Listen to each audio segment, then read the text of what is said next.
Seterusnya, Jabatan Siasatan Jenayah Narkotik JSJN Kelantan merampas 900 pil dadah jenis Eramin-5 dan ubat batuk bernilai RM21,300 dalam 3 operasi berasingan di sekitar Kota Baru pada Khamis.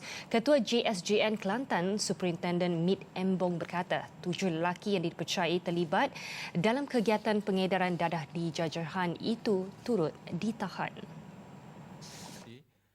Mit berkata, dalam serbuan pertama di sebuah rumah di Jalan Teleport, 2 suspek ditahan dan menemui 13 bekas plastik berisi cecair keperangan, dipercayai ubat batuk kodein.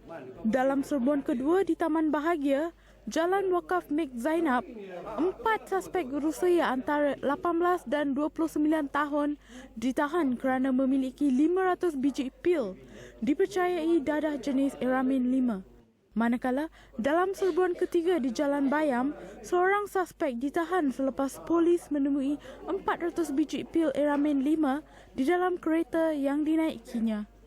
Jadi untuk makluman tuan-tuan juga, selain api kuda, inilah dadah yang identif yang kita berjaya lumpuhkan sedikit pengedaran dadah, iaitu kodein. Kodein kalau dahulu ada banyak di Kelantan, sekarang dah keperangan ni kurang. Jangan dah mula datang balik. Jadi sebelum dia merebak, kita ambil tindakan dulu lah. Kemudian Eramin-5. Eramin-5 ni hasil siasatan kita dapati bekalnya dapat dari negara jiran lah. Pada sidang media di Kota Baru pada Khamis, Mit berkata kesemua mereka akan disiasat mengikut Seksyen 39B Akta Dadah Berbahaya. 2 bulan 12